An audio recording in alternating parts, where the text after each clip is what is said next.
하나님께서 오늘 우리에게 주신 말씀은 데살로니가전서 5장 1절로부터 8절 말씀입니다. 형제들아, 때와 시기에 관하여는 너희에게 쓸 것이 없음은 주의 날이 밤에 도둑같이 이를 줄을 너희 자신이 자세히 알기 때문이라. 그들이 평안하다 안전하다 할 때에 임신한 여자에게 해산의 고통이 이름과 같이 멸망이 갑자기 그들에게 이르리니 결코 피하지 못하리라. 형제들아, 너희는 어둠에 있지 아니하매 그날이 도둑같이 너희에게 임하지 못하리니 너희는 다 빛의 아들이요 낮의 아들이라. 우리가 밤이나 어둠에 속하지 아니하나니 그러므로 우리는 다른 이들과 같이 자지 말고 오직 깨어 정신을 차릴지라. 자는 자들은 밤에 자고 취하는 자들은 밤에 취하되 우리는 낮에 속하였으니 정신을 차리고 믿음과 사랑의 호심경을 붙이고 구원의 소망의 투구를 쓰자. 아멘. 호랑이에게 물려가도 정신만 차리면 된다라는 속담이 있지요. 실제로 호랑이에게 물려간다면 정신 들겠습니까? 혼비백산하지 않겠습니까? 혼비백산이라는 말은 혼백이 사방으로 흩어진다라는 뜻으로 너무나 놀라거나 혼이 나서 넋을 잃는다, 그런 말입니다. 한마디로 정신줄 놓는 겁니다. 정신에 문제가 생기면 옛날에는 정신병, 정신분열증이라는 말을 썼습니다. 그런데 지금은 조현병이라는 말을 씁니다. 환자의 상태를 중심으로 썼던 말을 치료 방식의 말로 바꾼 거죠. 귀머거리, 안진뱅이 같은 말처럼 정신병자라는 말도 환자를 조롱하거나 비하할 수 있기에 그렇습니다. 성경에서도 언어와 말을 순화해서 그렇게 번역하고 있죠. 조현이란 말이 참 흥미롭습니다. 조현. 이 말의 뜻은 현악기의 줄을 고른다 라는 뜻의 말입니다. 조율되지 않은 악기의 줄은 삐걱대고 어그러진 소리를 내지요. 그래서 정신의 줄을 잘 고른다는 뜻입니다. 우리의 정신에 다양하고 복잡한 여러 가지 생각과 감정의 줄들이 있지요. 갑자기 예상치 못한 어려움, 극한의 상황, 감정적 흥분, 공포 등으로 이 정신의 줄이 놓쳐지고 엉키기가 쉽습니다. 그럴 때 조현이 필요하죠. 냉정을 유지하고 평온을 찾고 상황을 잘 분석해서 그 정신의 줄을 잘 맞출 필요가 있습니다. 그것이 정신 차리는 거예요. 사실 모든 속담이나 격언은 남은 사람을 위한 거예요. 이미 그 일을 당한 사람이 아니라 남은 사람을 위하여.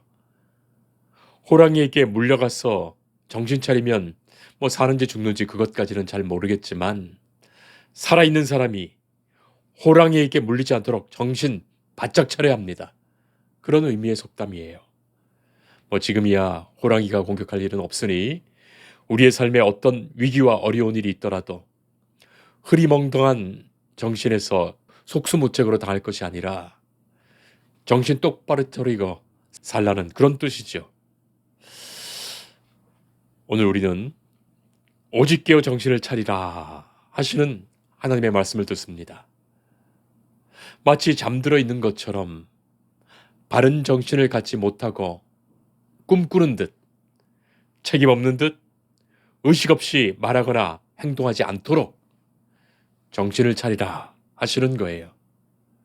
특별히 예수 믿는 사람이 이 세상 살면서 세상의 정신없는 일들에 휩쓸려서 이리저리 흔들리다 살다 보면 세상 사람들처럼 똑같이 헛되게 살다가 갑자기 맞는 하나님의 심판 앞에서 얼마나 비참할 것인가, 그것 생각하라는 것입니다. 구원받은 성도답게, 복음을 가진 성도답게 정신 차리고 바르게 살라는 것이 오늘의 말씀입니다. 성도 여러분, 지구촌에서 돌아가는 여러 가지 일들을 보면 사실 우리가 제정신으로 살아가기가 쉽지 않지요. 대통령 선거를 치르면서 있었던 많은 갈등과 혼란이 남아있고 여전히 미움과 증오가 사라지지 않았고 또 희망과 낙심이 삶에 교차하고 있습니다. 우리 사회에 갑자기 술 소비량도 증가하고 끊었던 담배를 피는 사람도 있고 약물에 의존하는 일도 빈번하죠. 거기에다 러시아와 우크라이나 전쟁 그리고 이스라엘과 이란의 전쟁으로 세계 3차 대전이라도 일어날까봐 모든 상황에서 지구촌이 숨을 죽이고 있습니다. 사랑하는 성도 여러분, 특별히 우리의 윗세대는 6.25라는 무서운 전쟁을 경험한 세대입니다. 그리고 그 이후의 세대라도 이 전쟁의 상흔을 그대로 간직하고 있고 남북이 총과 칼로 아니 핵무기와 잔인한 살상무기로 서로 대치하고 있기에 우리는 사실 겉으로만 평화의 시간을 보내는 겁니다. 겉으로는 평화하지만 언제라도 전쟁이 일어나면 이상하지 않은 상황에 살고 있는 것이죠. 자, 그리고 기상이변과 대지진, 화산의 분출, 쓰나미와 태풍, 새로운 전염병 등의 그야말로 이 지구촌은 여러 가지 긴장이 그치질 않습니다. 그러나 성도 여러분, 우리는 어떠한 상황에서 살든지, 어떤 시대를 살든지, 어떤 징조가 있든지 이 세상을 창조하시고 역사를 주관하시며 인도하시는 하나님을 믿는 성도로 살아갈 것입니다. 피난처 다른 곳에 없습니다. 지하에 벙커를 만든다고 사는 것 아닙니다. 오직 하나님만이 우리의 피난처 되십니다. 창조주 하나님이 생명의 주인이십니다. 성도 여러분, 우리가 주 안에서 가져야 할 생각이 하나님이 모든 것의 처음과 끝이 되신다는 그것입니다. 모든 것이 시작이 있으면 모든 것이 끝이 있습니다. 이 자연스러운 생각을 사람들은 잊고 살지요. 하나님의 창조가 있으면 하나님의 종말이 있습니다. 인간이 태어난 날이 있으면 죽는 날이 있는 법이에요. 선악간의 모든 것이 심판을 받는 날이 있고 어떠한 어려움 속에서도 주께서 구원하시는 날이 있습니다. 하나님이 시작과 끝을 만드셨어요. 만물의 때를 정하셨습니다. 자, 그래서 우리가 창조의 시작과 종말의 끝의 과정에서 살아가는 거예요. 오래전에 한 분 권사님이 남편분 장례를 치르신 후에 이제 당신은 과부가 되었다 말씀하시는데 싱글벙글 웃으십니다. 아니, 남편분이 돌아가셨는데 별로 그렇게 슬퍼하시는 기색이 아니에요. 속마음이야 어떠하실지 모르지만 그렇게 평온히 웃으셔서 슬프거나 마음 아프지 않으십니까? 그렇게 여쭈었더니 목사님 괜찮습니다. 같이 죽지 않으면 누구나 과부되고 홀압이 되는 거잖아요. 하시는 거예요. 그리고 남편이 먼저 간 겁니다. 나도 곧 갈 겁니다. 하시는 거예요. 맞는 말씀입니다. 나는 여기서 영원히 살고 남편은 가지 말아야 할 곳을 갔다면 슬프지만 우리가 다 가는 건데 그리고 그것을 알고 준비하며 살아왔는데 먼저 가고 나중 가는 것일 뿐인데 도대체 누가 누굴 위로한단 말입니까?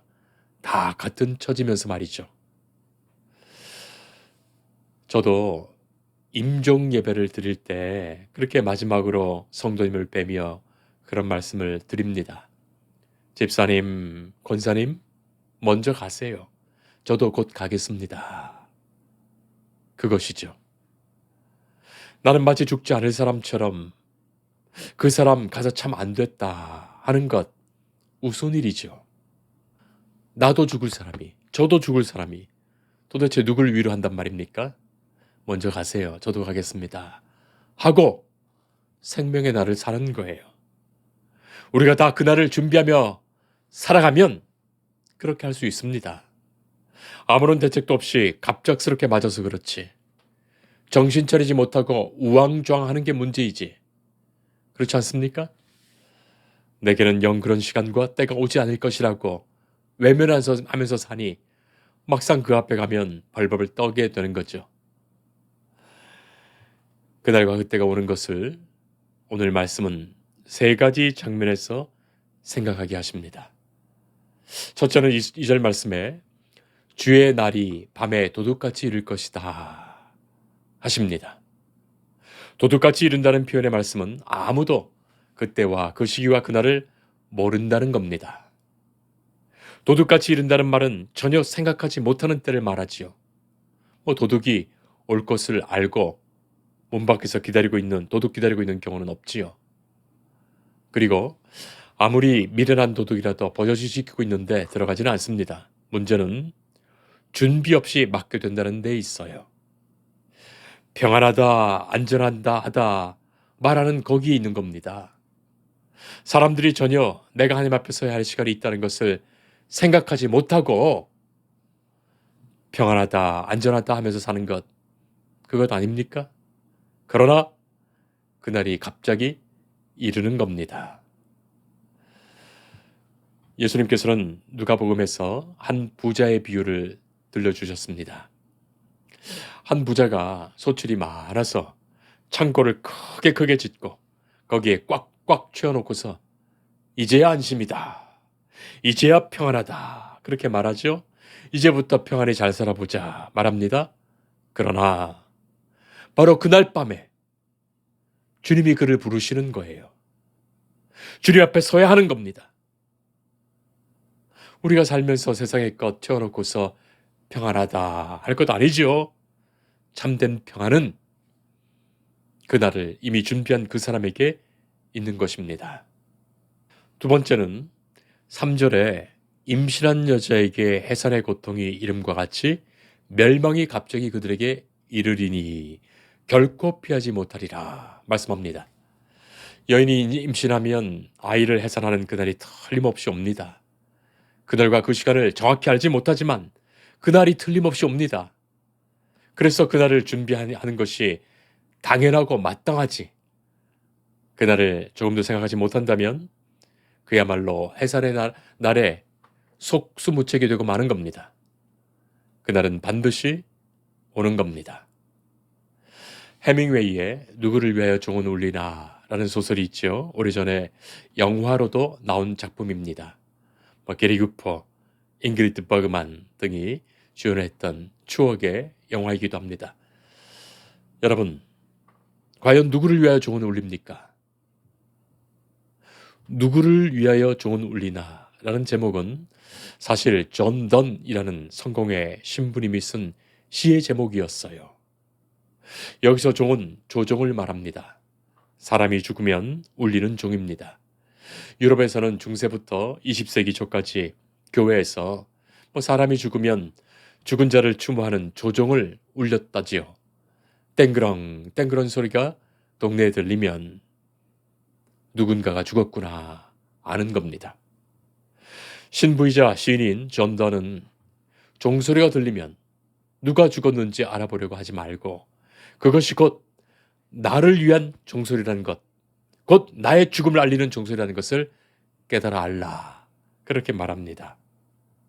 해밍웨이도 그런 뜻에서 제목을 얻어와서 이 불후의 명작 누구를 위하여 종은 울리나를 남긴 겁니다. 성도 여러분, 나를 위하여 종은 울립니다. 나의 죽음의 날이 틀림없이 오니 그날의 종소리를 들으면서 날마다 살라는 그것입니다. 종이 울릴 때 다른 사람이 아니라 나를 위한 종소리구나 생각하는 그 사람이 현명한 사람입니다. 말씀을 들을 때도 그런 것 아니겠습니까? 누구를 위하여 말씀하시는가 생각할 것이 아니라 나를 위하여 말씀하시는구나 아는 그가 지혜로운 사람입니다. 그리고 세 번째 5절에서 너는 다 빛의 아들이니 밤이나 어둠에 속하지 말고 낮에 속하였다는 것을 알고 살아라 하시는 거죠. 성도 여러분, 예수님이 빛으로 오셨습니다. 세상은 어둠 속에 있지만 예수님이 빛으로 오셨습니다. 그래서 우리도 다 빛의 자녀예요. 우리가 빛의 자녀이니 어둠에 속하지 않았고 밤에 속하지 않았습니다. 그러니 빛의 자녀답게 예수님이 빛이신 것처럼 빛을 따라 행하며 낮에 속한 사람으로 선명하게 살라 하신 거예요. 낮에는 빛이 있으니 다 보입니다. 하나님이 우리를 다 보시면서 우리를 그 밝은 길로 인도하십니다. 그 빛된 삶을 살라 하시는 거예요. 주의 말씀으로 살고 믿음과 소망과 사랑으로 살라 하시는 겁니다. 바로 그가 구원을 바라보며 예수 그리스도로 인하여 구원받을 것이에요. 세상 사람들은 그날이 하나님의 이 노하심이 이르는 날이지만 우리에게는 그날은 우리 주 예수 그리스도로 말미암아 구원을 받게 하시는 날이 됩니다. 제가 경신학교, 경민학교에서 교목으로 섬겼을 때 고3 교실에 가면 언제나 볼 수 있는 풍경이 칠판에 D 며칠 그런 것이 써 있습니다. D 300일, D 160일, D 100일, D 30일. 수능 시험 보는 날을 D-Day로 잡고서 그렇게 써놓은 거예요. 그런데 숫자는 그렇게 줄고 있는데 공부를 안 하는 아이들은 마치 그날이 결코 오지 않을 것처럼 공부를 안 합니다. 그러고는 수능 시험 바로 그 전날 하는 말이 목사님 눈 깜빡할 사이에 지나갔어요. 진짜 그날이 올 줄은 몰랐어요. 그렇게 말하죠. 우리가 그렇게 어리석습니다. 그리고 저는 잊을 수 없는 한 학생을 알고 있는데 신앙생활 참 잘했고 공부도 참 잘하는 학생입니다. 수능시험을 만점 가까이 받고 서울대학교에 진학한 아이인데 그 아이는 어서 빨리 수능시험 날이 왔으면 좋겠다라고 말한 것을 저는 잊지 못합니다. 누군가에게는 부끄러운 날이지만 누군가에게는 수고와 영광으로 바뀌는 자랑의 날이 되기도 하는 겁니다. 자, 그러니 믿음과 사랑에 호심경을 붙이라. 구원의 소망에 투구를 쓰라. 말씀하십니다. 호심경은 가슴에 붙이는 흉패예요. 믿음과 사랑에 호심경을 붙이라. 두려워하고 떨면서 지낼 것이 아니라 믿음과 사랑의 흉패를 붙이는 겁니다. 그때 그는 빛의 아들로 낮을 살아갈 것입니다. 그가 깨어 정신을 차린 사람입니다. 그리고 구원 주실 것을 생각하며 소망의 투구를 쓰고 주를 바라볼 것입니다. 우리가 다 주의 복음의 사람 아니겠습니까? 그날에 받을 그 구원과 상급을 생각합니다. 그래서 주님 만나는 것이 즐거운 사람입니다. 우리의 모든 눈물을 닦으시며 수고했다. 작은 일에 충성한 종아 깨어 믿음, 소망, 사랑으로 산 자야. 말씀하실 것입니다. 그날의 영광이 우리를 위하여 준비되어 있습니다. 기도하겠습니다. 구원의 하나님, 소망의 하나님, 우리가 어떤 상황에서도 어떤 형편에서도 어떤 어려움과 위기 앞에서도 주 하나님이 나의 피난처 되심을 믿고 주와 동행하며 주를 소망하며 바라게 하옵소서. 우리의 가슴에 하나님을 향한 믿음 가득하게 하시고 사람들을 향한 사랑 가득하게 하옵소서. 어떠한 환난과 어려움에도 하나님의 나라를 소망하며 사는 주의 백성으로 주께서 평강으로 지키시고 강건하게 하옵소서. 예수님 이름으로 기도합니다. 아멘. 주님을 늘 믿으며 그 손을 의지하고 내 몸과 마음을 바쳐서 끝까지 충성하라.